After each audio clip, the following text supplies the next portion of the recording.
Shalom, berakar dalam firman hari yang ke-298. Kita akan membaca dari kitab Markus pasal 13 dan 14. Mari kita berdoa. Terima kasih Tuhan, kami bersyukur kepada Engkau. Untuk hari ini kami meneruskan dari kitab Markus dan kami mohon berkat Tuhan agar kami dapat mengerti dan kami boleh diberkati lewat pembacaan kami pada saat ini. Dalam nama Tuhan Yesus kami berdoa. Amin. Pasal 13. Ketika Yesus keluar dari bait Allah, seorang muridnya berkata kepadanya, "Guru, lihatlah betapa kokohnya batu-batu itu dan betapa megahnya gedung-gedung itu." Lalu Yesus berkata kepadanya, "Kau lihat gedung-gedung yang hebat ini? Tidak satu pun akan dibiarkan terletak di atas batu yang lain, semuanya akan diruntuhkan." Ketika Yesus duduk di atas bukit Zaitun, berhadapan dengan bait Allah, Petrus, Yakobus, Yohanes, dan Andreas bertanya sendirian kepadanya, "Katakanlah kepada kami, bila manakah itu akan terjadi, dan apakah tandanya kalau semuanya itu akan sampai kepada kesudahannya?" Maka mulailah Yesus berkata kepada mereka, "Waspadalah supaya jangan ada orang yang menyesatkan kamu. Akan datang banyak orang dengan memakai namaku dan berkata, 'Akulah dia,' dan mereka akan menyesatkan banyak orang. Dan apabila kamu mendengar deru perang atau kabar-kabar tentang perang, janganlah kamu gelisah. Semuanya itu harus terjadi, tetapi itu belum kesudahannya. Sebab bangsa akan bangkit melawan bangsa, dan kerajaan melawan kerajaan. Akan terjadi gempa bumi di berbagai tempat, dan akan ada kelaparan. Semuanya itu barulah permulaan penderitaan menjelang zaman baru. Tetapi kamu ini hati-hatilah, kamu akan diserahkan kepada majelis agama, dan kamu akan dipukul di rumah ibadat, dan kamu akan dihadapkan ke muka penguasa-penguasa dan raja-raja karena aku, sebagai kesaksian bagi mereka. Tetapi Injil harus diberitakan dahulu kepada semua bangsa. Dan jika kamu digiring dan diserahkan, janganlah kamu khawatir akan apa yang harus kamu katakan. Tetapi katakanlah apa yang dikaruniakan kepadamu pada saat itu juga. Sebab bukan kamu yang berkata-kata, melainkan Roh Kudus. Seorang saudara akan menyerahkan saudaranya untuk dibunuh. Demikian juga seorang ayah terhadap anaknya. Dan anak-anak akan memberontak terhadap orang tuanya dan akan membunuh mereka. Kamu akan dibenci semua orang oleh karena namaku, tetapi orang yang bertahan sampai pada kesudahannya, ia akan selamat. Apabila kamu melihat pembinasa keji berdiri di tempat yang tidak sepatutnya, para pembaca hendaklah memperhatikannya. Maka orang-orang yang di Yudea haruslah melarikan diri ke pegunungan. Orang yang sedang di peranginan di atas rumah, janganlah ia turun dan masuk untuk mengambil sesuatu dari rumahnya. Dan orang yang sedang di ladang, janganlah ia kembali untuk mengambil pakaiannya. Celakalah ibu-ibu yang sedang hamil atau yang menyusukan bayi pada masa itu. Berdoalah supaya semuanya itu jangan terjadi pada musim dingin. Sebab pada masa itu akan terjadi siksaan seperti yang belum pernah terjadi sejak awal dunia yang diciptakan Allah sampai sekarang dan yang tidak akan terjadi lagi. Dan sekiranya Tuhan tidak mempersingkat waktunya, maka dari segala yang hidup tidak akan ada yang selamat. Akan tetapi oleh karena orang-orang pilihan yang telah dipilihnya, Tuhan mempersingkat waktunya. Pada waktu itu jika orang berkata kepada kamu, "Lihat, Mesias ada di sini," atau "Lihat, Mesias ada di sana," jangan kamu percaya. Sebab Mesias-Mesias palsu dan nabi-nabi palsu akan muncul dan mereka akan mengadakan tanda-tanda dan mujizat-mujizat dengan maksud sekiranya mungkin menyesatkan orang-orang pilihan. Hati-hatilah kamu, aku sudah terlebih dahulu mengatakan semuanya ini kepada kamu. Tetapi pada masa itu sesudah siksaan itu, matahari akan menjadi gelap dan bulan tidak bercahaya. Dan bintang-bintang akan berjatuhan dari langit, dan kuasa-kuasa langit akan goncang. Pada waktu itu orang akan melihat anak manusia datang dalam awan-awan dengan segala kekuasaan dan kemuliaannya. Dan pada waktu itu pun ia akan menyuruh keluar malaikat-malaikatnya dan akan mengumpulkan orang-orang pilihannya dari keempat penjuru bumi, dari ujung bumi sampai ke ujung langit. Tariklah pelajaran dari perumpamaan tentang pohon ara. Apabila ranting-rantingnya melembut dan mulai bertunas, kamu tahu bahwa musim panas sudah dekat. Demikian juga jika kamu lihat hal-hal itu terjadi, ketahuilah bahwa waktunya sudah dekat, sudah di ambang pintu. Aku berkata kepadamu, sesungguhnya angkatan ini tidak akan berlalu sebelum semuanya itu terjadi. Langit dan bumi akan berlalu, tetapi perkataanku tidak akan berlalu. Tetapi tentang hari atau saat itu, tidak seorang pun yang tahu. Malaikat-malaikat di surga tidak, dan anak pun tidak, hanya Bapa saja.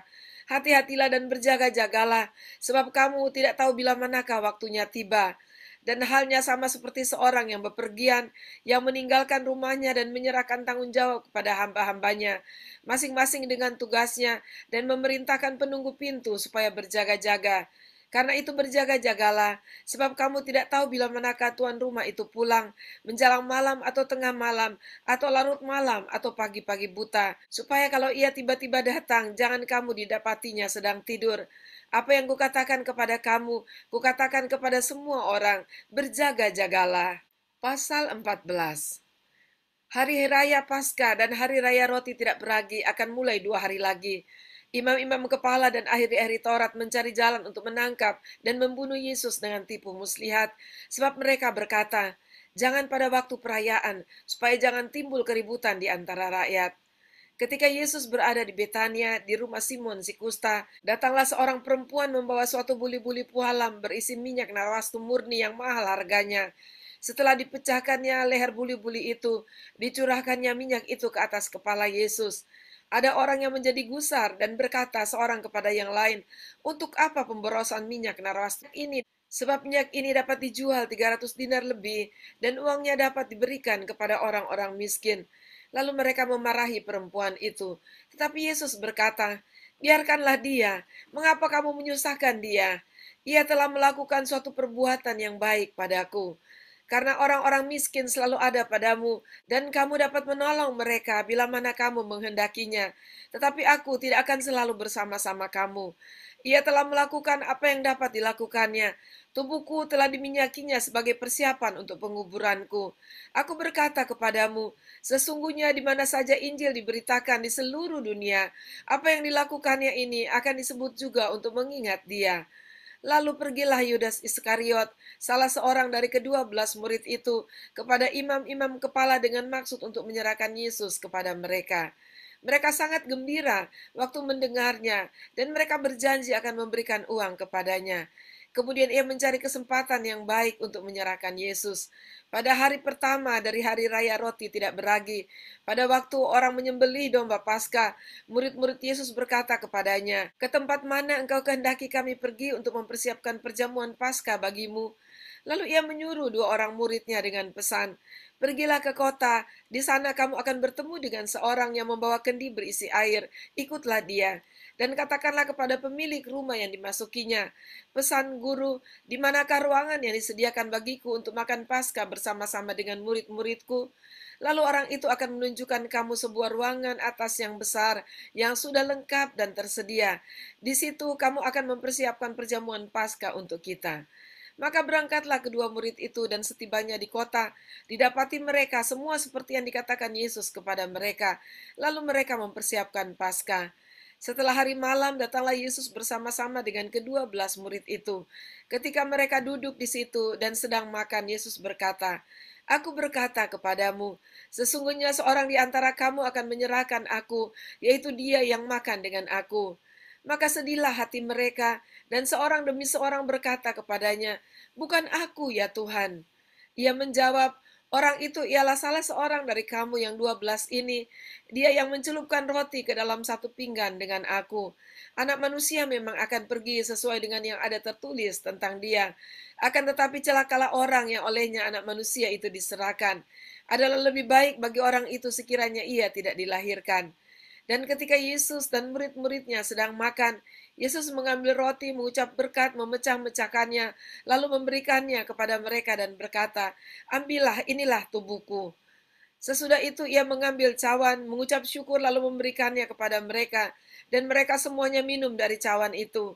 Dan ia berkata kepada mereka, inilah darahku, darah perjanjian yang ditumpahkan bagi banyak orang. Aku berkata kepadamu, sesungguhnya aku tidak akan minum lagi hasil pokok anggur sampai pada hari aku meminumnya, yaitu yang baru dalam kerajaan Allah. Sesudah mereka menyanyikan nyanyian pujian, pergilah mereka ke Bukit Saitun. Lalu Yesus berkata kepada mereka, kamu semua akan tergoncang imanmu. Sebab ada tertulis, aku akan memukul gembala dan domba-domba itu akan tercerai-berai. Akan tetapi sesudah aku bangkit, aku akan mendahului kamu ke Galilea. Kata Petrus kepadanya, biarpun mereka semuanya tergoncang imannya, aku tidak.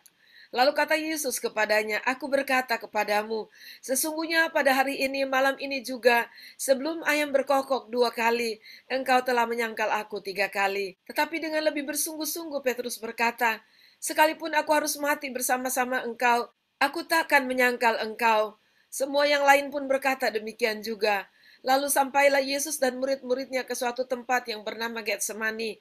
Kata Yesus kepada murid-muridnya, duduklah di sini sementara aku berdoa. Dan ia membawa Petrus, Yakobus, dan Yohanes sertanya. Ia sangat takut dan gentar. Lalu katanya kepada mereka, hatiku sangat sedih, seperti mau mati rasanya. Tinggallah di sini dan berjaga-jagalah. Ia maju sedikit, merebahkan diri ke tanah dan berdoa, supaya sekiranya mungkin saat itu lalu daripadanya. Katanya, ya Abba, ya Bapa, tidak ada yang mustahil bagimu. Ambillah cawan ini daripadaku, tetapi janganlah apa yang aku kehendaki, melainkan apa yang engkau kehendaki. Setelah itu ia datang kembali dan mendapati ketiganya sedang tidur. Dan ia berkata kepada Petrus, Simon, sedang tidurkah engkau? Tidakkah engkau sanggup berjaga-jaga 1 jam? Berjaga-jagalah dan berdoalah, supaya kamu jangan jatuh ke dalam pencobaan. Roh memang penurut, tetapi daging lemah.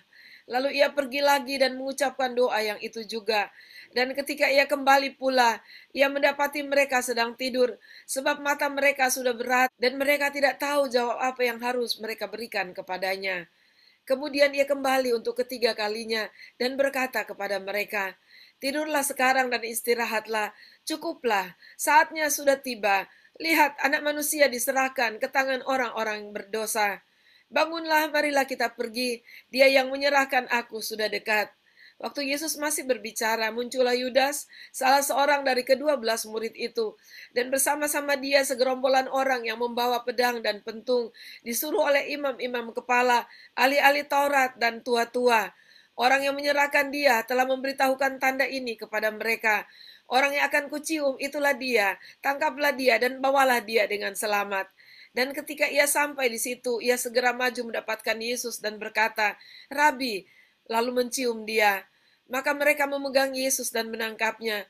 Salah seorang dari mereka yang ada di situ menghunus pedangnya, lalu memetakannya kepada hamba imam besar sehingga putus telinganya.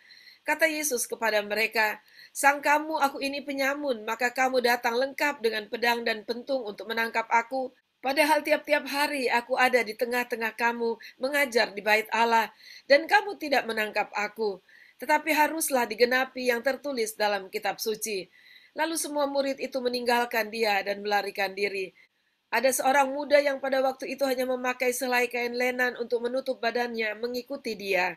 Ada seorang muda yang pada waktu itu hanya memakai selai kain lenan untuk menutup badannya, mengikuti dia. Mereka hendak menangkapnya, tetapi ia melepaskan kainnya dan lari dengan telanjang. Kemudian Yesus dibawa menghadap imam besar, lalu semua imam kepala, tua-tua dan ahli Taurat berkumpul di situ. Dan Petrus mengikuti dia dari jauh sampai ke dalam halaman imam besar, dan di sana ia duduk di antara pengawal-pengawal sambil berdiam dekat api. Imam-imam kepala malah seluruh mahkamah agama mencari kesaksian terhadap Yesus supaya ia dapat dihukum mati, tetapi mereka tidak memperolehnya. Banyak juga orang yang mengucapkan kesaksian palsu terhadap dia, tetapi kesaksian-kesaksian itu tidak sesuai yang satu dengan yang lain. Lalu beberapa orang naik saksi melawan dia dengan tuduhan palsu ini. Kami sudah mendengar orang ini berkata, aku akan merubuhkan bait suci, buatan tangan manusia ini, dan dalam 3 hari akan kudirikan yang lain, yang bukan buatan tangan manusia. Dalam hal ini pun kesaksian mereka tidak sesuai yang satu dengan yang lain. Maka imam besar bangkit berdiri di tengah-tengah sidang dan bertanya kepada Yesus, katanya, tidakkah engkau memberi jawab atas tuduhan-tuduhan saksi-saksi ini terhadap engkau? Tetapi ia tetap diam dan tidak menjawab apa-apa. Imam besar itu bertanya kepadanya sekali lagi, katanya, apakah engkau Mesias, anak dari yang terpuji? Jawab Yesus, akulah dia. Dan kamu akan melihat anak manusia duduk di sebelah kanan yang maha kuasa dan datang di tengah-tengah awan-awan di langit. Maka imam besar itu mengoyakkan pakaiannya dan berkata, untuk apa kita perlu saksi lagi? Kamu sudah mendengar hujatnya terhadap Allah. Bagaimana pendapat kamu? Lalu dengan suara bulat mereka memutuskan bahwa dia harus dihukum mati. Lalu mulailah beberapa orang meludahi dia dan menutupi mukanya dan meninjunya sambil berkata kepadanya, "Hai Nabi, cobalah terkah." Malah para pengawal pun memukul dia. Pada waktu itu Petrus masih ada di bawah di halaman. Lalu datanglah seorang hamba perempuan imam besar. Dan ketika perempuan itu melihat Petrus sedang berdiam, ia menatap mukanya dan berkata, "Engkau juga selalu bersama-sama dengan Yesus orang Nazaret itu." Tetapi ia menyangkalnya dan berkata, "Aku tidak tahu dan tidak mengerti apa yang engkau maksud." Lalu ia pergi ke serambi buka dan berkokoklah ayam. Ketika hamba perempuan itu melihat Petrus lagi, berkatalah ia pula kepada orang-orang yang ada di situ, "Orang ini adalah salah seorang dari mereka." Tetapi Petrus menyangkalnya pula. Tidak lama kemudian orang-orang yang ada di situ berkata juga kepada Petrus, "Engkau ini pasti salah seorang dari mereka, apalagi engkau seorang Galilea." Maka mulailah Petrus mengutuk dan bersumpah, "Aku tidak kenal orang yang kamu sebut-sebut ini." Dan pada saat itu berkokoklah ayam untuk kedua kalinya. Maka teringatlah Petrus bahwa Yesus telah berkata kepadanya, "Sebelum ayam berkokok 2 kali, engkau telah menyangkal aku 3 kali." Lalu menangislah ia terseduh-seduh. Demikianlah pembacaan dan pendengaran firman Tuhan kita pada saat ini. Dan mari seperti nasihat Tuhan Yesus, mari kita berjaga-jaga.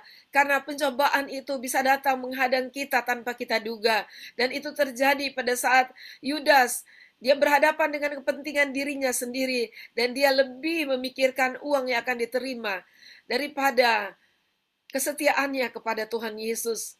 Demikian juga Petrus, pencobaan itu datang pada saat dia menghadapi keadaan di mana dia lebih ingin menyelamatkan dirinya daripada pengakuannya akan Yesus bahwa dia pengikutnya. Dan mari saudara kita berhati-hati dalam hidup seperti firman Tuhan katakan, seperti apa yang dikatakan Tuhan Yesus, berjaga-jagalah karena kita tidak pernah tahu waktunya bagi kita, dan kita juga tidak pernah tahu kapan pencobaan itu datang menghadang kehidupan kita. Dan biarlah kita tetap kuat dengan terus berdoa dan juga berpuasa agar kita menjadi kuat dan agar kita dimampukan untuk menghadapi berbagai-bagai tantangan dan pencobaan hidup. Mari kita berdoa. Terima kasih Tuhan untuk pelajaran berharga yang kami dapatkan dari pembacaan dan pendengaran firman Tuhan kami pada saat ini. Dan Tuhan tolong kami agar kami terus waspada dalam hidup ini. Kami terus berjaga-jaga dan kami terus melakukan apa yang menjadi kehendak Tuhan untuk dekat dengan Engkau, berdoa dan berpuasa. Dan kami percaya bahwa perlindungan Tuhan, kekuatan dari Tuhan akan ada bagi kami. Dalam nama Yesus kami bersyukur dan kami berdoa. Amin. Puji Tuhan, sampai jumpa besok. Tuhan Yesus memberkati.